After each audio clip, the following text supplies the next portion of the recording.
Things that I have to overcome is when I make that first sales call is to go to a client and they ask me how something, they either give me a very unrealistic budget, or when I give them a number, they just look at me like I'm crazy.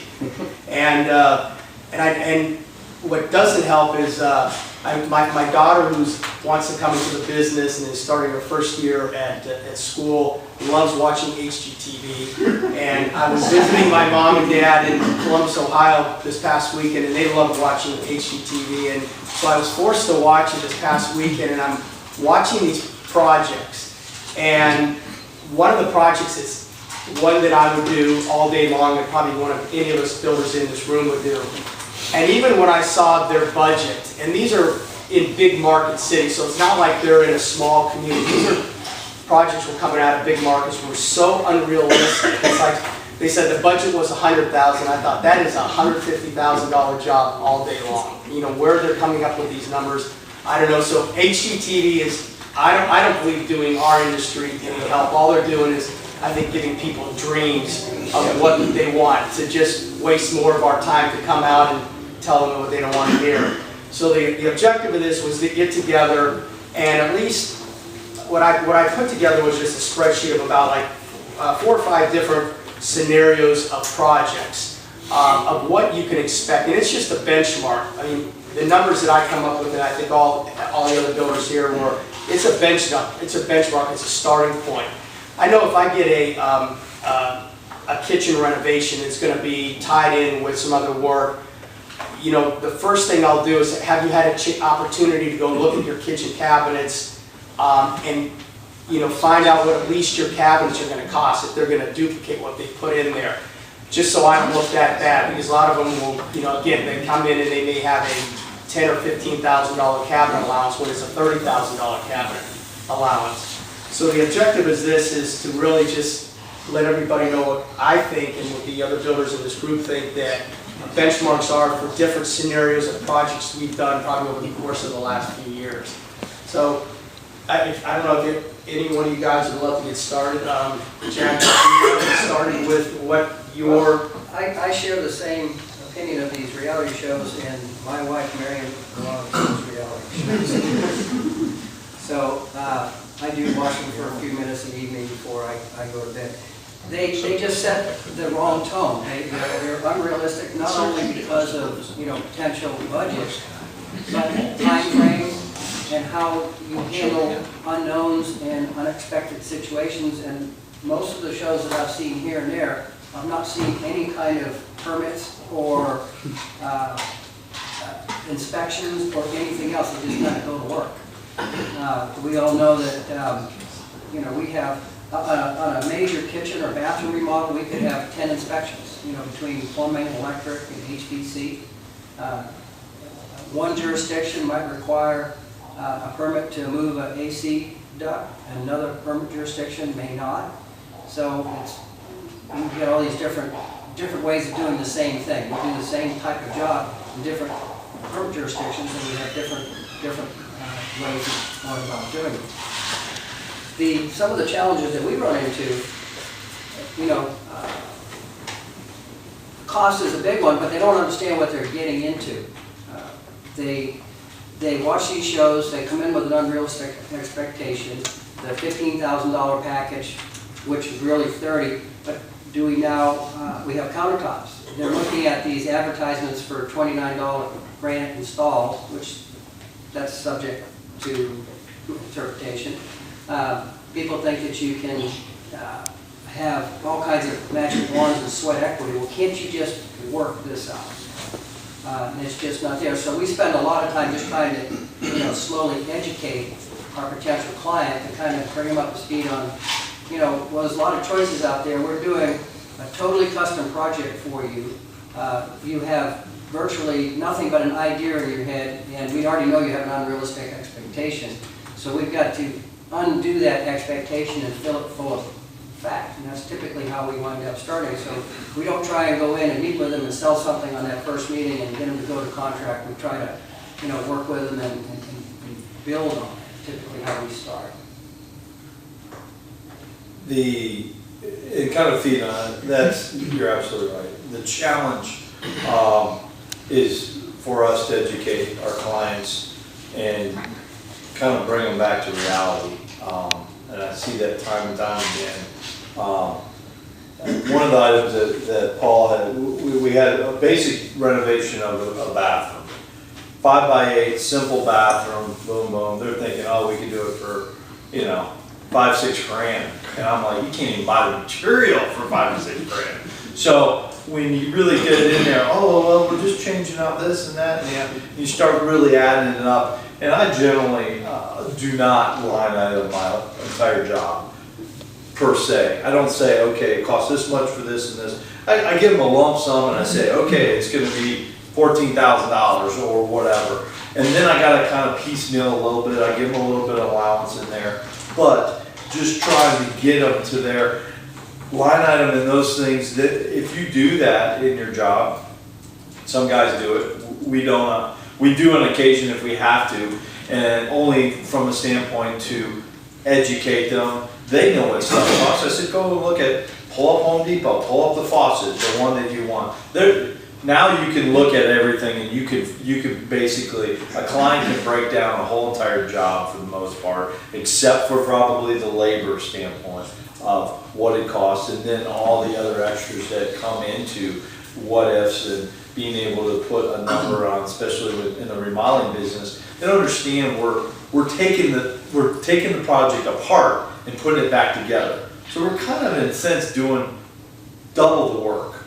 And that's where they think we're not building a house out in the middle of a field. We're not doing something. We basically are not starting this bathroom from scratch. We need to demo this bathroom, tear it all apart. Then you run into the plumbing issues, and you run into, oh, the copper now needs to be replumbed. Now the wiring is old. Now and then it snowballs from there. How do you put enough money in there? How do you cover yourself in those jobs? That's the challenge that we have as builders. But also to educate them along the way when it comes to projects like this. And we do it time and time again, and trying to learn, obviously, from every one of our jobs that we do. Hey, let's not make this mistake again, and let's figure this a little different. But you still run into those challenges along the way. The HG thing, that's just smoke and mirrors, man. I know that. I've been on this show. I know how that is. And that's all it is. They tell you what, they show you what you want to see, and what everybody else makes everybody warm and fuzzy, and that's it. It's a joke. So they got some great ideas and stuff, but you know, it's not what it appears to be when it comes to that stuff. And my wife watches it all the time, and it drives me nuts. But I just sort of like, she's like, "You're a contractor, can't you remodel our house?" I'm like, "Are you?" Okay, let's not go there. But yeah, a lot of these issues that Paul had, these items, the master bathroom, 12 by 12 master versus, let's say, a hall bath or some other guest bath that they have. You know, that people are generally are saying, hey, we want to spend more money in that room. Or usually those rooms are a little bit more elaborate because that's the one they're using every day. They want to start spending more money, more jets and things and massage things and all kinds of stuff in their showers, and they want to walk in and get a car wash, a body wash job. So, you know, there's all these in the big tubs and I said, yeah, well, why is that bathroom? Well, you start looking at all these things and you start pricing them. You know, people don't realize I got to take all that stuff and drag it all through your house when I demo it. You know, I got to put containment up, I got to do all this stuff, and they're wondering why it's cost $20,000 to do a bathroom. And I think that's probably pretty reasonable. It's probably more reasonable than, you know, I think that's probably on the low end on some of these jobs, and depends on where you're going and what your market is. Obviously, everybody wants it for the best bang for the buck on all their jobs. All their clients do. We want too, but one of the other misconceptions is a lot of times on a renovation will get pinned toward the new home construction price. It's easy to walk into, you know, a David Weekly track home or a home that's been completed and see that this home is either $150 a square foot or $200 a square foot. And a lot of people will think that that's what the number is going to be, or even lower on a renovation, when in fact it's more just from what Jim said. All the logistical parts that are involved in a renovation. I do projects a lot of times where rather than dragging everything through the house, I've taken windows out, put a temporary set of stairs in there so you can access that. You have a temporary door, temporary lock, you remove plants, you put plants back. All of that costs money, but there's no return on that. But that's the reality of it, is that's what it costs to get it to that point. So those are costs that, you know, aren't incurred. Another misconception is that, you know, I had a client call me and he said he paid $143 a square foot for the house. I quoted him approximately $200 a square foot for the addition, the 1,000 square foot addition unit. He was like shell shocked. He was, you know, why would I pay $200 for the addition when I paid $143? It's no comparison on that. So those are the obstacles we have to overcome when we get into some of these projects. The reality is there's just a lot of prep work in this that you can't convey into, you know, product or into work. You have to do it to get to that point. I actually think some of that stuff on TV, even though it's all smoke and mirrors, as you were saying, can actually, I always believe the owners know what they're about. And we've all been around long enough to know that some of these owners are a real pain in the ass. But at the end of the job, they know. And I found the ones that were real pain in the ass always paid their bills.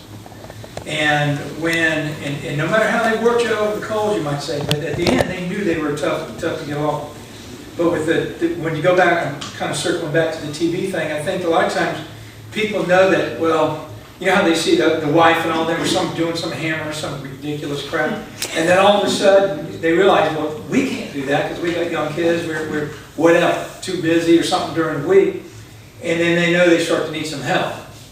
Now, granted, yeah, we got to come on out here and tell them, well, that was a subcontractor working over there, and the builder wasn't involved, and yeah, I don't know where the permits are, or the inspectors and all this stuff, but that part about getting out there, I've never really encountered where somebody, they watched it, might have got a good idea and thought it'd be a whole lot cheaper. Yeah, I get that, but I really feel that TV stuff, even though I have never actually even watched 5 minutes of any of it, but I actually think at the end of the day it might do us pretty good if we're professional enough about what we do and realize, you know, not downplaying that stuff, but well, no man, you know, you got this and you got to do this, and it was behind the TV, and people start to pick that up and figure out, well, you know, this is not going to be so easy to go out there and pour 8 yards of concrete here in the afternoon like these guys did or something like that.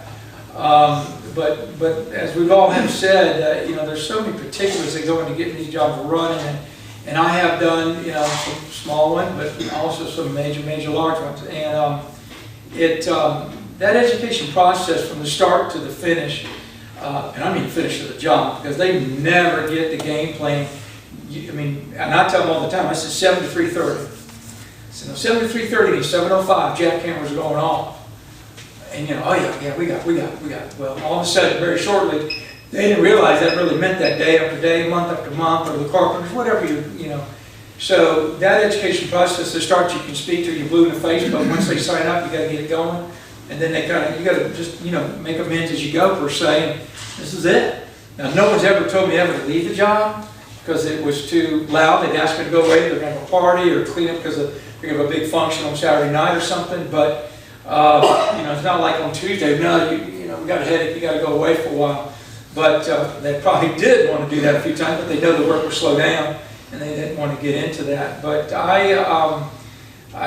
you know, all this pricing in the foot thing, I had somebody call from down here just a little while ago, and it was all about the numbers. It was all about the price per foot. And he was telling me on the phone that other neighbors in his other neighbors in this neighborhood that he's buying bought homes for $168, $198. I had rattled all over, but and well, I can't afford I just can't afford to buy the house and put you into it. And we were going to spend, I don't know, I was telling him on the phone about 400 or something. Well, that don't make any sense. And it was all about the numbers. So that guy's never going to be happy. And that guy will never hire any one of us. He's always going to go the low rate, do a something or whatever you can do. And he will never get right.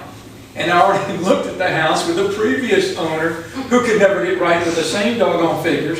And now this guy thought he had a broad light bulb, and he bought the same damn piece of crap. And he thought they were going to build the same addition that they looked at with me.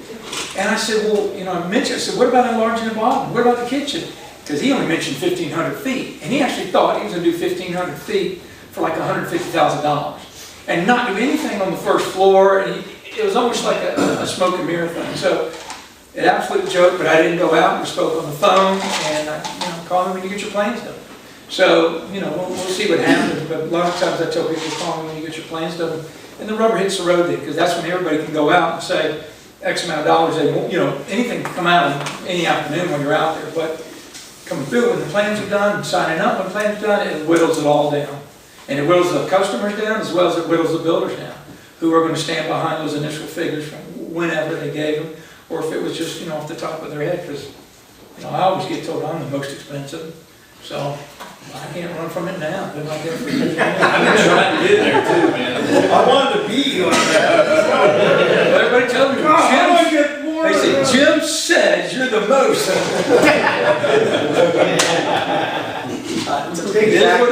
piggyback on Victor, who's talking about with the square footage, and actually in Remodeling Magazine, cost versus value just came out this month. And that's the number one thing that I think a lot of homeowners think that they're doing this as an investment. You've got, and it's up to us to try to convey, do it because you want to come home every day and look at that beautiful new kitchen. You want to look at that beautiful fireplace, that family room. National average, and this is all across the United States, a return on a master bedroom suite that cost $226,000. When it's done, the value is $125,000, 55% return. So, to try to, for a homeowner, and most of them think, just like what Victor was saying, they think, well, if I'm going to spend this, I'm going to get that return. It's not going to happen. It's not, especially with the renovation. That return is not there. And that's it's up to us to convey to the customer, do it because you love this. I finished an office library addition in Baldwin Park. The numbers absolutely make no sense, but he's a retired professor from Harvard, and it's 1,000 square foot addition. It was over $500 a square foot, but every day he'll walk, but he's going to enjoy that, and he'll be in there till the day he dies probably, and but he's going to enjoy that every day. And he knew the numbers didn't make sense, so you've got to do it because you love it. It's quality of life. Exactly. It's so funny. I get phone calls. Hey, we're getting ready to sell, so we need to fix our house up. And I'm going, what for?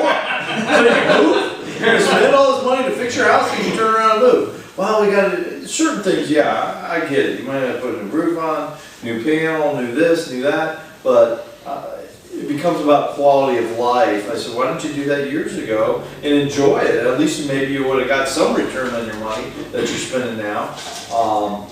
And they're going, yeah, you're right. We should have did a kitchen, and we would have gotten something for it, not to turn around and sell it.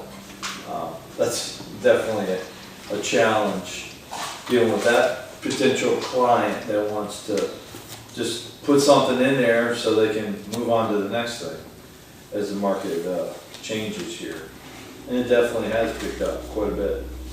And I think a lot of the guys here you'll see, it's just trying to find good labor to do it. That's my challenge. It's great getting a lot of it's about location. When you say quality of life, I always tell them, why spend time if you're not going to be here for the next 10, 15, 20 years? Somebody will tell me, I'll take 5 years. So what are we doing? Hell, it's going to take a year and a half just to get it done, get it planned, drawn, and built. So that gives you 3.5 years? Are you kidding me? So, and that's usually, again, more BS they try to throw at you to whatever. I can't even been around and seen a lot of it, but I do think that at the end of the day, it's all about the location and where you're at. Or if we've got a number of homes where they have decided, as they tell me, they're going to be carried out in that home, and they really, really work. And we've done the suite below and all the good stuff, handicap water, and they're excited about that. And they will spend that money if it's keeping the house versus going to one of the assisted living or something like that. Because at that point, many of them are forced to sell the house, and they got to afford to pay things and all that. But it's all about that location, even for the families and school. Some of the school districts that could come into play, or private school or not, or go to one of the publics or stuff. But where they need to do it, the quality of life in that location to me is everything. And then from there, they don't quite pound so much on the bottom dollar, because then they realize they're getting the upgrade they want to get. What do you think, Robert? Well, the biggest problem that I have when I go out and meet with the client after we define the scope of work and the level of service they're looking for is the establishing a budget.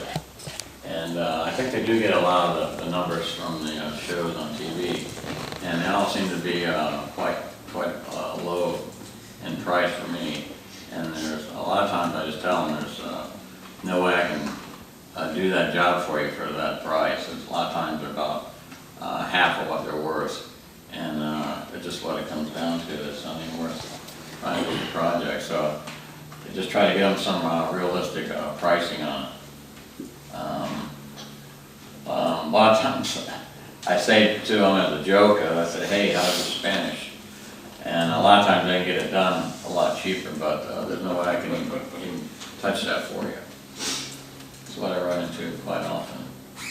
A lot of the things that go on too is when you sit there and try and explain to the client how long it takes to actually do a project. And usually what I do is I start by saying that there's 3 ways to do a kitchen. You get remove and replace. Third simple, anybody can do it. Then you've got remove and rearrange, move this, take the oven and do a cooktop and a double oven, move the sink to the other side. Now I'm definitely into permits, and I've got to get into the walls, and there's plans, there's more moving parts, more cost. And then there's the one where, the kitchen's not big enough, I need to, move it, take some of the other room, or maybe move the kitchen to another location. So you go from, 2 weeks to 60 days to 90 to 120 days. And they don't realize how much they're really asking you to do. One of the things that we've started seeing quite a bit is when we finish jobs, we'll talk to the clients about, their experiences. They all say, I had no idea how long this was going to take. And you had people here nearly every single day for 3 months. So they think you're doing a 2-week job. They think it's $50,000, you know it's $100,000, you're going to be there 3 months. And a lot of them, when they finally do buy, they're buying you, and they're buying the faith in you, because they can't qualify what you're telling them. They have no idea what you're saying. I try to work backwards in a lot of jobs as well, especially if they're client referrals or people that potentially I know from other things. I'll ask them, where is your budget? Where are you? Let's start off here. And if you're at 150,000 or 100,000, wherever that number may be, okay, let's work backwards, and then we'll decide what you're not going to get or what you don't want in order to get the number to fit the budget. Rather than trying to go from the front end and work through all this and then turn around and have to rip everything out of the budget to get it where they want it. And that takes some real faith from the client with you for them to expose that number, that magic number in their head. Whether it's ever a real number and they're going to say, okay, it's 100,000, but it's really 120, and then, for whatever things that come up and extras. But I've had a lot of clients that have given me a number, and we're able to work within that number, and it is what it is. And they're okay with it because they're the ones that picked the number, not me. And they're the ones that picked the things that they didn't want. I'll try and put as long as I got my money in the job, here, you can have whatever you want if it fits into the budget. And then you decide what you don't want, because that's the only way the budget's going down. It's not coming from my end, it's coming from from your end, from the client. So, and it's worked out really well. And, you know, the change orders and the extras, those are always a challenge, no matter who you're dealing with.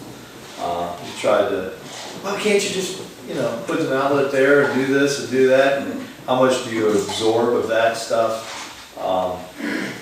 You know, one thing is as a project's going along, but to do it after when you're done and everything's finished, can you chop a hole in that wall and put something else in? It makes it very challenging and frustrating.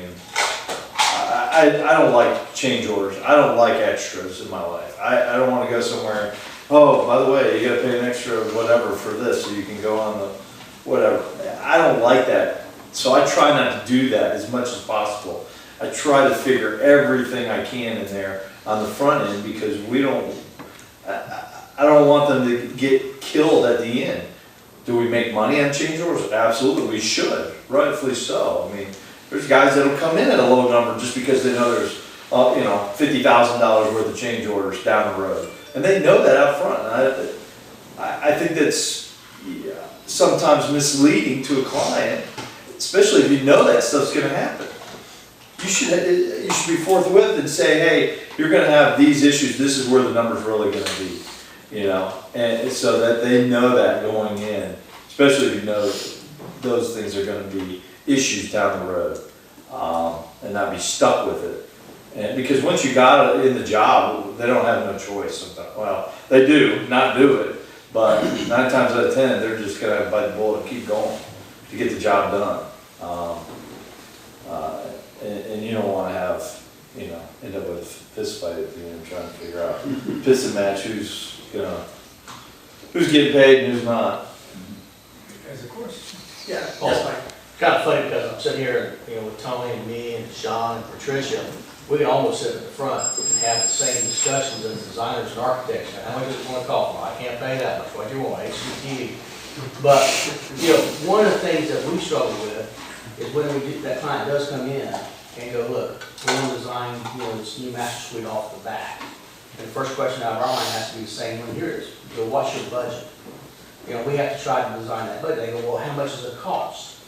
You know, and that's what we struggle with. Because, you know, Jack taught me a long time ago that if I have to walk through it, I have to charge you for it.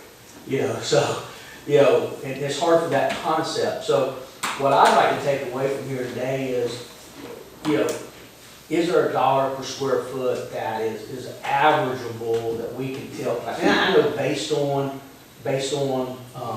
materials as far as the finishes go, but what's the base? If we're looking at, you know, I know if it's a tear-off 2-story, you know, that number is going to be different than that 12 by 12 master off the back. Or is that 5%, that little small bathroom, is that a $200 a foot or $250 a foot type thing? Because that helps us with our clients when we're trying to design them. I would say, you know, for my end, like my company, budget number, say we're doing, and I wrote some scenarios, so say a family room addition, say 1,000 square feet, that pretty clean on the back of a house. I mean, a budget number, $175 to $225 a square foot. And I mean, it could go lower. I mean, remember, I looked at some, you may be tying into a screen enclosure, so you're having to rip apart that screen. You may have mechanicals on the back of that house. You may have a service coming in there. You may have an AC condensing unit there that has to be moved or relocated. So a lot of that plays into that number. So I mean, the additions are the relatively, in my opinion, the easy ones that are kind of just right. And then the other thing is how are you tying into that roof? Even though, you know, you could be tying 50% of that new roof could be roof over of the existing house. So, again, my number is probably $175 to $225 a square foot for a 1,000 square foot addition. Would be With no bathroom or kitchen in it. What's that? With no bathroom or Right. kitchen. Just an addition. Just an addition. Family room. Just space. Yes. I recently had someone just say that I paid $168 a square foot, how come you want $225 for the addition? I said, You got a car in your driveway that's 30,000, how much is it to build it out of their parts department? About 90,000. Right. So this is the same thing, I'm not building you a whole house, I'm building you a small piece of one. But I think the other things are, when you're doing that simple clean addition off the back, all of the utilities, the AC, the electric, it's all there. But we've got to somehow